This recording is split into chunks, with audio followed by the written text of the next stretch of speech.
आज के नई वीडियो में आप सभी को स्वागत है। तो आज हम लोग इस वीडियो में करने वाले हैं क्लास 12th इंटर परीक्षा के लिए जो हमारा फाइनल परीक्षा है फरवरी में, उसके लिए हिंदी का मोस्ट वीवीआई ऑब्जेक्टिव प्रश्न जो काफी सारे इंपॉर्टेंट है। आज हम लोग इस वीडियो में करेंगे हिंदी का मोस्ट वीवीआई ऑब्जेक्टिव प्रश्न और हिंदी ग्रामर भी करेंगे। इस वीडियो में आप लोग को व्याकरण भी देखने के लिए मिलेगा और बुक से भी देखने के लिए मिलेगा, जो काफी सारे प्रश्न जो है वह इंपॉर्टेंट है। और आप लोग को जो फरवरी में फाइनल परीक्षा है उसमें कई सारे प्रश्न आप लोग को परीक्षा में यहाँ से देखने के लिए मिलेगा। तो आप लोग जो है इस वीडियो को पूरे अंत तक देख लीजिए और सारे प्रश्न को करते चलिए। और लास्ट में आप लोग कौन बताएगा कि आप लोग जो है वह कितने प्रश्न को सही कर पाते हैं, और उससे आप लोग को पता चलेगा कि आप लोग का जो तैयारी है वह कितना बढ़िया है। ठीक है, तो हम लोग ज्यादा समय नहीं लेंगे और करते हैं हम लोग वीडियो का स्टार्ट और करते हैं मोस्ट वीवीआई ऑब्जेक्टिव प्रश्न जो हमारा क्लास 12 जो फाइनल परीक्षा जो हिंदी का है। ठीक है, तो चलिए हम लोग करते हैं शुरू। चलिए तो ध्यान दीजिए, यहाँ पे पहला नंबर हम लोग को यहाँ पे प्रश्न दिया गया है, वो आप लोग जो है सारे प्रश्न का भी आंसर करते चलिएगा। ठीक है, क्या करा कि बोधा सिंह के पिता का नाम क्या था, बताइए। तो बोधा सिंह के जो पिता का नाम था वह क्या था। आप लोग को इस वीडियो में प्रीवियस ईयर भी प्रश्न देखने के लिए मिलेगा। ठीक है, तो बोधा सिंह के पिता का नाम क्या था बाबू, तो हजारा सिंह नाम था। क्या नाम था, हजारा सिंह। ये आप लोग को पता होगा, कहानी को पढ़े होंगे तब। ठीक है, बोधा सिंह के पिता का क्या नाम था, हजारा सिंह नाम था। तो यहाँ पे पहला नंबर प्रश्न का राइट आंसर हो जाएगा ऑप्शन नंबर सी। मैं ऑप्शन को नहीं पढ़ूंगा क्योंकि हम लोग को कम समय में बहुत सारे ऑब्जेक्टिव को क्लियर करना है, तो हम लोग डायरेक्ट आंसर को करते चलेंगे और सारे प्रश्न का भी आप लोग आंसर करते चलिएगा। तो अगला प्रश्न यहाँ पे दूसरा नंबर प्रश्न को देख लीजिए। क्या करे दूसरा नंबर प्रश्न कि पुत्र वियोग से मां का जीवन कैसा हो गया है, बताइए। तो पुत्र वियोग से मां का जो जीवन है वह कैसा हो गया है। बहुत ही इंपॉर्टेंट प्रश्न है और सारे प्रश्न इंपॉर्टेंट है बाबू। ठीक है, तो आप लोग सारे प्रश्न को करते चलिए। तो पुत्र वियोग से मां का जीवन जो है वह कैसा हो गया है, आप लोग पढ़े होंगे कहानी को, तो सूना सूना हो गया है। कैसा हो गया पुत्र वियोग से मां का जीवन, तो सूना सूना, ये आप लोग को पता होगा। तो यहाँ पे 2 नंबर प्रश्न का राइट आंसर हो जाएगा ऑप्शन नंबर ए। चलिए तो फिर यहाँ पे देख लीजिए तीसरा नंबर प्रश्न। क्या करें कि जूठन शीर्षक पाठ हिंदी साहित्य की कौन विधा है, बताइए। तो जूठन जो हमारा चैप्टर है वह शीर्षक पाठ की हिंदी साहित्य की कौन सी विधा है, बताइए। तो शब्द चित्र है कि रेखा चित्र है कि निबंध है कि आत्मकथा है, बताइए आप लोग। इस प्रश्न में बहुत सारे बच्चे जो हैं वह गलत कर देते हैं। ठीक है, तो आप लोग अच्छे तरीके से सारे प्रश्न को याद कर लीजिए। तो जूठन शीर्षक पाठ हिंदी साहित्य की कौन सी विधा है बाबू, तो वह आत्मकथा है। कैसी है, आत्मकथा, याद रखेगा। तो यहाँ पे तीसरा नंबर प्रश्न का आंसर हो जाएगा ऑप्शन नंबर डी। चलिए तो फिर यहाँ पे 4 नंबर प्रश्न हम लोग को दिया गया। क्या करा है कि कमल शब्द का पर्यायवाची क्या है, बताइए आप लोग। पर्यायवाची शब्द से आप लोग को 1 से 2 प्रश्न वहां पे देखने के लिए मिलेगा। ठीक है, तो कमल शब्द का जो पर्यायवाची शब्द है बाबू वह क्या है, बताइए। तो कमल शब्द का जो पर्यायवाची शब्द है वह सरोज है। क्या है, सरोज है, याद रखेगा। यह नहीं कि फूल और पुष्प को मार दीजिएगा। ठीक है, ये नहीं होगा, क्या होगा, सरोज होगा। तो यहाँ पे 4 नंबर प्रश्न का आंसर क्या होगा, ऑप्शन नंबर ए। चलिए तो फिर यहाँ पे देख लीजिए 5 नंबर प्रश्न को क्या दिया गया है। क्या रहा है कि झंझट शब्द का पर्यायवाची क्या हुआ है, बताइए। तो झंझट शब्द का जो पर्यायवाची है वह क्या है, यहाँ पे बताइए आप लोग। झंझट शब्द का पर्यायवाची क्या है बाबू, तो बवाल है। झंझट होता है तो बवाल उठता है। ठीक है, आप लोग को पता होगा झंझट शब्द का पर्यायवाची क्या होगा, बवाल होगा। तो यहाँ पे क्या हो जाएगा आंसर, ऑप्शन नंबर बी। और आप लोग के इस वीडियो में पूरे 50 प्रश्न को करवाऊंगा मैं। ठीक है, कितने, पूरे 50 प्रश्न को करवाऊंगा और देखते हैं कितने बच्चों का जो है वह 50 में 50 सही कर पाते हैं। ठीक है, देखते हैं कितने बच्चे का तैयारी है, वो बहुत ही बढ़िया है। तो आप लोग कोशिश कीजिएगा कि 50 में 50 सही हो गए, नहीं तो 50 में अगर 40 के बीच रहेगा तो आप लोग का भी ठीक है। ठीक है, तो आप लोग सारे प्रश्न का आंसर करते चलिए और जरूर कॉमेंट में बताइएगा आप लोग। और इस वीडियो में ना ग्रामर भी पूरा निचोड़ है और बुक से भी सारे प्रश्न निचोड़ है, जो आप लोग को काफी सारे प्रश्न जो है वो फाइनल बोर्ड परीक्षा में देखने के लिए मिलेगा। तो आप लोग जो है इस वीडियो को पूरे अंत तक देख लीजिए और सारे प्रश्न को कर लीजिए। ठीक है, तो यहाँ पे 6ठा नंबर प्रश्न क्या दिया गया है, कह रहे कि शिव शब्द का पर्यायवाची क्या है। शिव शब्द का पर्यायवाची क्या है बाबू, तो शिव शब्द का जो पर्यायवाची होता है वह रुद्र होता है। क्या होता है, रुद्र होता है। आप लोग शिवालय नहीं कर दीजिएगा, क्या होता है, रुद्र होता है। तो यहाँ पे राइट आंसर हो जाएगा ऑप्शन नंबर ए। चलिए तो फिर यहाँ पे आप लोग को 7वां नंबर प्रश्न दिया गया। क्या करें कि बाल कृष्ण भट्ट किस काल के रचनाकार हैं, बताइए। तो बाल कृष्ण भट्ट जो हैं वह किस काल के रचनाकार हैं, बताइए आप लोग। यहाँ पे ऑप्शन देगा तो आप लोग प्रश्न को आंसर करते चलिए। तो आप लोग जो है ये 7 नंबर प्रश्न का आंसर जल्दी से कमेंट करके बता दीजिए कि बाल कृष्ण भट्ट जो हैं वह किस काल के रचनाकार हैं बाबू। यह हमारा पहला चैप्टर है बातचीत, इसके लेखक हैं बाल कृष्ण भट्ट जी। जो बाल कृष्ण भट्ट जी है वह किस काल के रचनाकार है, तो आप लोग जल्दी से कमेंट सेक्शन में आंसर कीजिए कि 7 नंबर प्रश्न का आंसर जो होगा वह क्या होगा। देखते हैं कितने बच्चे का आंसर जो है वह सही आते हैं कमेंट बॉक्स में। तो आप लोग जल्दी से कमेंट कर दीजिए। तो हम लोग देखते हैं अगला प्रश्न को। चलिए तो फिर यहाँ पे देख लीजिए अगला प्रश्न 8 नंबर दिया गया, क्या करें कि घी शब्द क्या है? बताइए तो घी शब्द जो है वह क्या है बाबू? स्त्रीलिंग है कि पुल्लिंग है कि उभयलिंग है? बताइए आप लोग कि इनमें से कोई नहीं है। घी शब्द जो है वह क्या है? यह पूछा गया प्रश्न बोर्ड एग्जाम में, इसीलिए इस वीडियो में प्रीवियस ईयर प्रश्न आप लोग के लिए लाया हूं। ठीक है, तो घी शब्द जो है वह क्या है बाबू? तो पुल्लिंग है। क्या है? घी शब्द पुलिंग है। आप लोग याद रखिएगा अच्छे तरीके से, प्रीवियस ईयर प्रश्न रिपीट होता है बोर्ड परीक्षा में। तो यहां पे 8 नंबर प्रश्न का आंसर क्या होगा? Option number B. चलिए तो फिर यहाँ पे 9वां नंबर प्रश्न क्या करा है आप लोग को कि श्याम ने खाया किस काल का उदाहरण है? बताए तो श्याम ने खाया जो है वह किस काल का उदाहरण है? तो आप लोग को पता होगा कि था है, थी है या है, यह रहता है, वह भूतकाल में रहता है। आप लोग पढ़े होंगे टेंस को, तो आप लोग को पता होगा। तो श्याम ने खाया यह किस काल का उदाहरण है? तो यह है बाबू भूतकाल का उदाहरण। किस काल का? भूतकाल का। याद रखेगा। तो यहां पे 9 नंबर प्रश्न का आंसर हो जाएगा ऑप्शन नंबर ए। 10 नंबर प्रश्न को देख लीजिए, क्या करा कि कड़बक शीर्षक कविता के कवि निम्न में से कौन है? अब आप लोग को चैप्टर और लेखक से जरूर वहां पे 2 से 3 प्रश्न देखने के लिए मिलेगा, कहा कि चैप्टर और लेखक बहुत सारे पूछे जाते हैं बोर्ड परीक्षा में, तो आप लोग सारे चैप्टर और लेखक को कंप्लीट कर लीजिएगा। ठीक है, तो 10 नंबर क्या करा कि कड़बक शीर्षक कविता के कवि जो है वह कौन है बाबू? तो आप लोग सभी को पता होगा कि कड़बक शीर्षक के जो कवि है वह मलिक मोहम्मद जायसी जी हैं। कौन है? मलिक मोहम्मद जायसी जी हैं। तो यहां पे क्या हो जाएगा right answer? Option number D. चलिए तो 11 नंबर प्रश्न क्या करा है कि तुलसीदास के दीक्षा गुरु कौन थे? बताइए तो तुलसीदास के जो दीक्षा गुरु थे वह कौन थे बाबू? बताइए आप लोग, बहुत ही इंपॉर्टेंट प्रश्न है। बताइए आप लोग, सारे प्रश्न इस वीडियो में इंपॉर्टेंट है। और आप लोग को वीडियो पसंद आ रहा होगा तो वीडियो को आप लोग लाइक कीजिए, शेयर कीजिए, और चैनल से नहीं जुड़े हैं तो आप लोग जल्दी से जुड़ जाए। अभी टाइम है आप लोग को, सारे ऑब्जेक्टिव को, सारे विषय का यहाँ पे कंप्लीट करवा दूंगा मैं। ठीक है, तो आप लोग सिर्फ बने रहिए और सारे ऑब्जेक्टिव को देखते चलिए और सारे प्रश्न को करते चलिए। तो तुलसीदास के दीक्षा गुरु कौन थे बाबू? तो नरहरि दास थे। कौन थे? नरहरि दास थे तुलसीदास के दीक्षा गुरु। याद रखेगा। तो यहां पे 11 नंबर प्रश्न का आंसर हो जाएगा ऑप्शन नंबर सी। चलिए तो फिर यहाँ पे अगला प्रश्न दिया गया है, बहुत इंपॉर्टेंट प्रश्न है। क्या करा कि साहित्य लहरी किनकी रचना है?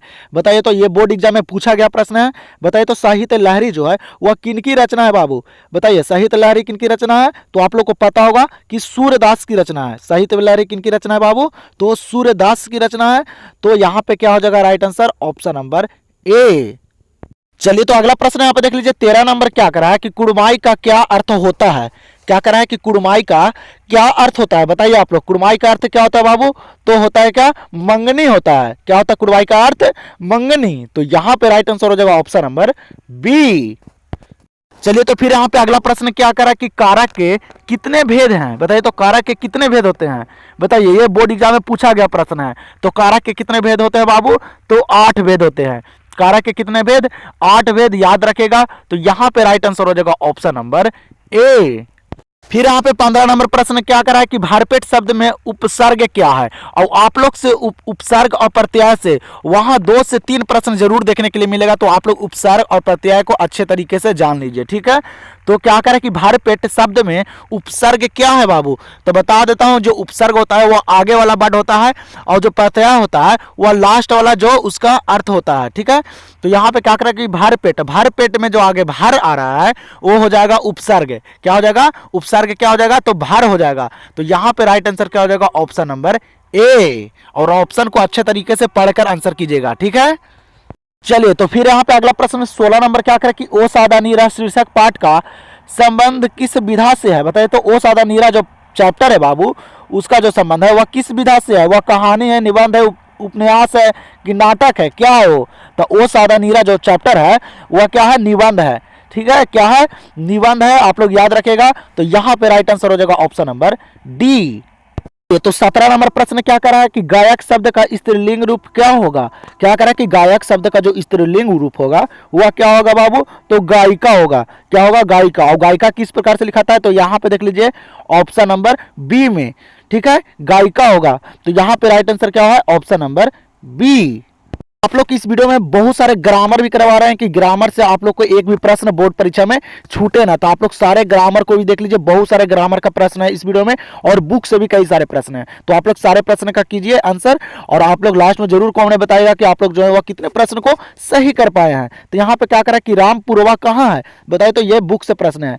क्या करा कि रामपुरवा जो है वह कहाँ है, तो आप लोग पढ़े होंगे। तो रामपुरवा जो है बाबू वह कहाँ, भितिहरवा के पास है। कहाँ है रामपुरवा, याद रखेगा कहाँ, भितिहरवा के पास। तो यहाँ पे 18 नंबर प्रश्न का आंसर क्या हो जाएगा, ऑप्शन नंबर ए।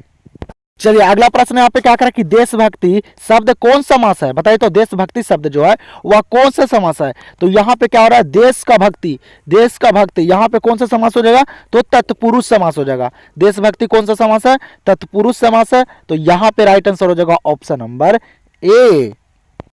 अगला प्रश्न को देख लीजिए, 20 नंबर प्रश्न क्या देगा, करा कि सिपाही की मां निम्नलिखित में से कौन है बताइए, तो सिपाही की मां जो थी वह कौन थी बताइए। आप लोग इसमें नाम दिया गया है, जल्दी से बताइए सिपाही की मां इनमें कौन थी, तो बिस्नी थी। सभी को पता होगा सिपाही की मां कौन थी बाबू, बिस्नी थी। तो यहाँ पे 20 नंबर प्रश्न का आंसर क्या है, ऑप्शन नंबर ए।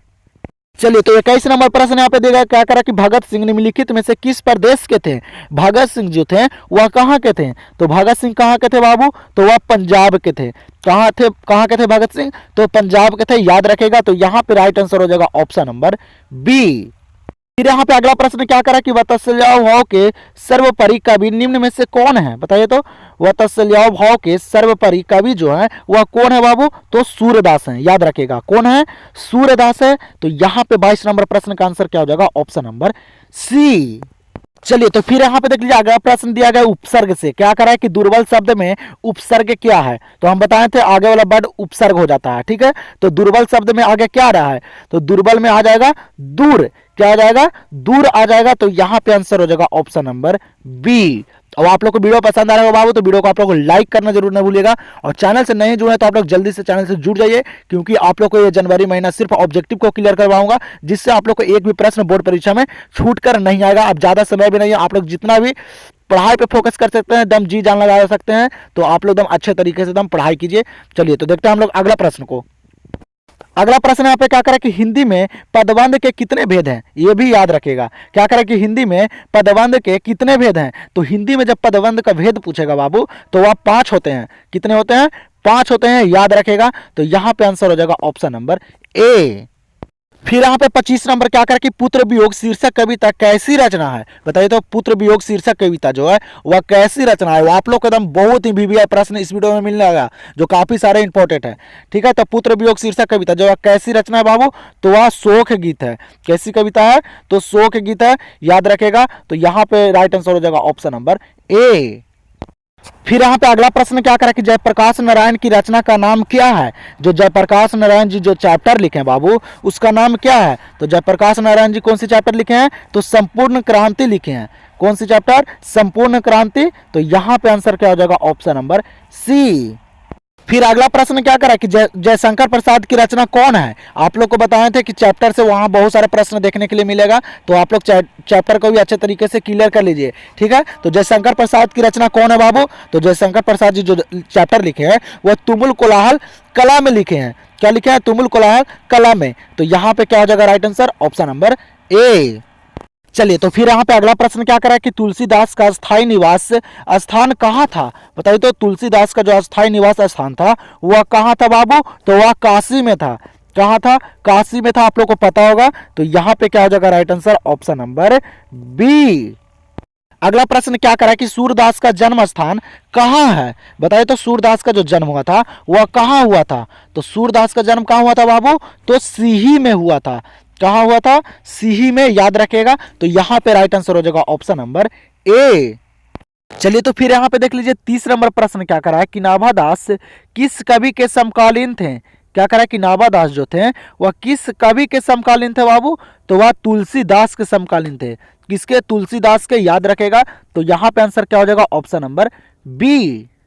चलिए तो फिर यहाँ पे अगला प्रश्न क्या करा है, 31 नंबर प्रश्न दिया गया। क्या करा कि प्रगति और समाज के लेखक का नाम क्या है बताइए, तो प्रगति और समाज जो चैप्टर है जो इनको लिखे हैं, जो लेखक हैं, उनका नाम क्या है बाबू, आप लोग को पता होगा। क्या नाम है? तो नामवर सिंह नाम है। क्या नाम है? नामवर सिंह। तो यहाँ पे 31 नंबर प्रश्न का आंसर हो जाएगा ऑप्शन नंबर सी। चलिए, तो फिर यहाँ पे 32 नंबर क्या करा है कि कोसों दूर भागना मुहावरे का अर्थ क्या है? क्या करा कि कोसों दूर भागना मुहावरे का अर्थ क्या है? आप लोग को जैसे बताया हूं कि मुहावरा से भी 1 से 2 प्रश्न वहां जरूर पूछे जाएंगे, तो आप लोग मुहावरा को भी कंप्लीट कर लीजिएगा। तो कोसों दूर भागना मुहावरे का अर्थ क्या है बाबू? तो बहुत अलग रहना। क्या है?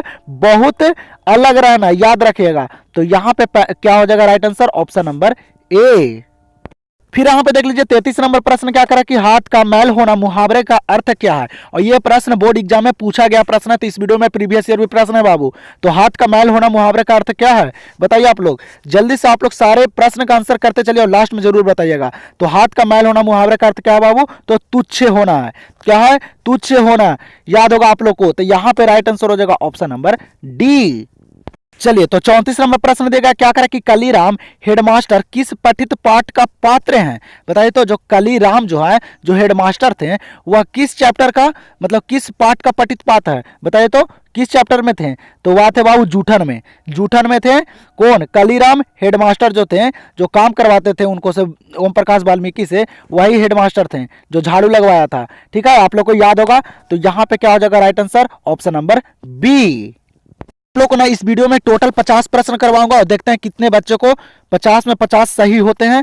नहीं तो 50 में 40 प्लस होना जरूरी है। ठीक है बाबू, तो देखते हैं। आप लोग जरूर कमेंट बॉक्स में बताइएगा कि सर मेरा जो है 50 में 50 से सही हुआ है या कितना हुआ है। ठीक है, आप लोग सारे बच्चे कमेंट कीजिएगा। ठीक है, तो यहाँ पे प्रश्न क्या करा कि प्यारे नन्हे बेटे को कविता में लोहा किसका प्रतीक है? बताइए तो। बहुत इंपॉर्टेंट प्रश्न करवा रहे हैं बाबू इस वीडियो में, जो आप लोग को फाइनल बोर्ड परीक्षा जो फरवरी में है उसमें काफी सारे प्रश्न देखने के लिए मिलेगा। तो प्यारे नन्हे बेटे को कविता में लोहा जो है वह किसका प्रतीक है? तो वह कर्म का प्रतीक है। किसका प्रतीक है?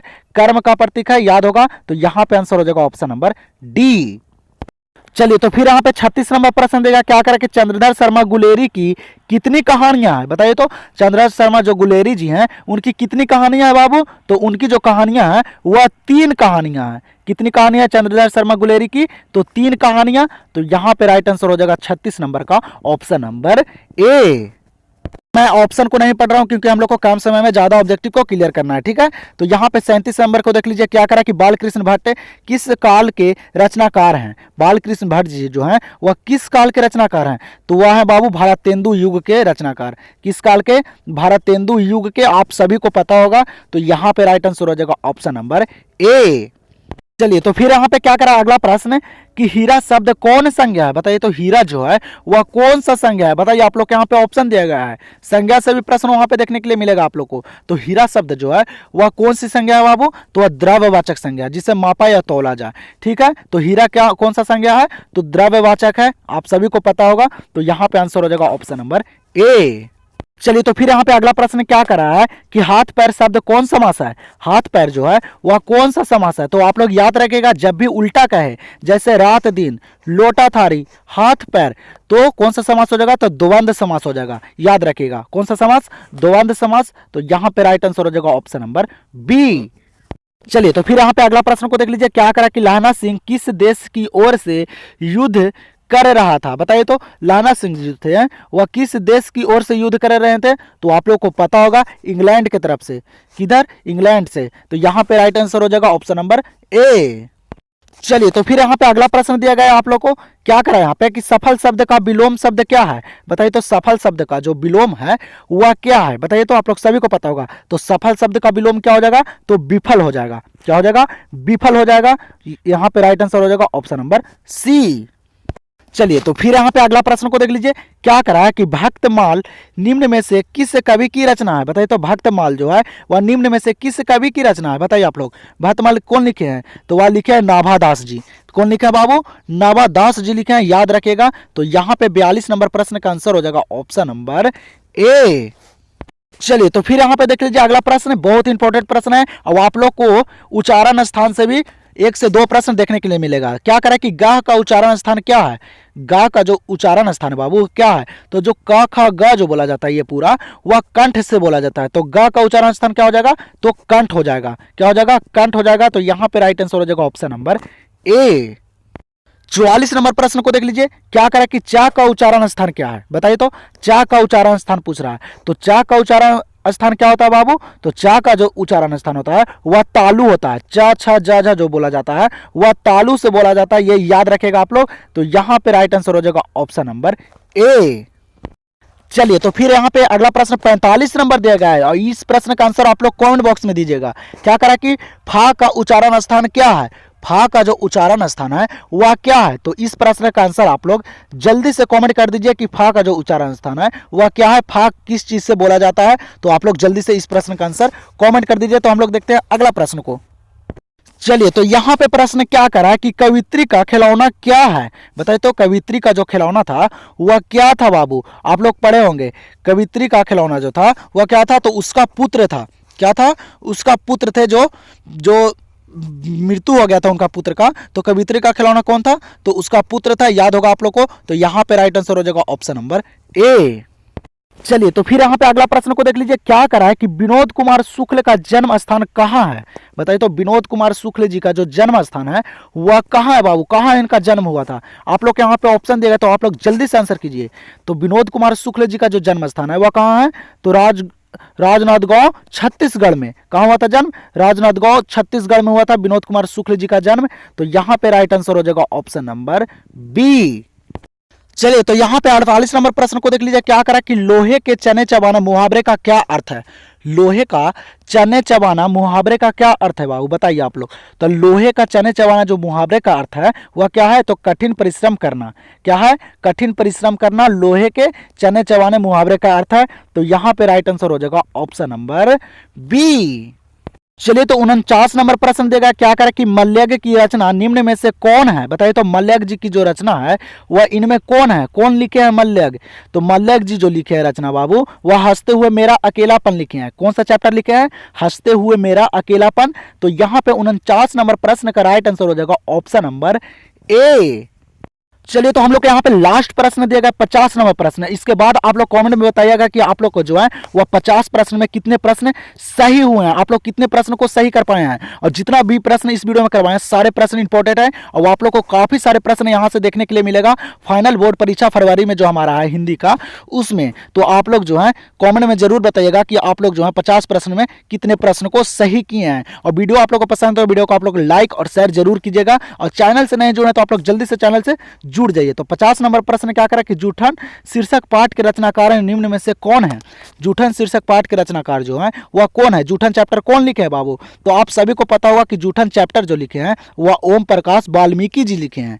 कौन लिखे हैं? ओम प्रकाश वाल्मीकि जी। तो यहाँ पे 50 नंबर प्रश्न का आंसर क्या हो जाएगा? Option number B. तो अब हम लोग मिलते हैं इसी धमाके के साथ नेक्स्ट वीडियो में। तो आप लोग जल्दी से कमेंट करके बता दीजिए कि आप लोग जो है वह अगला वीडियो जो आए वह कौन सा विषय का है, कौन से विषय में आप लोग को ज़्यादा प्रॉब्लम है। तो आप लोग जल्दी से कमेंट सेक्शन में बता सकते हैं। तो हम लोग मिलते हैं अब अगले वीडियो में।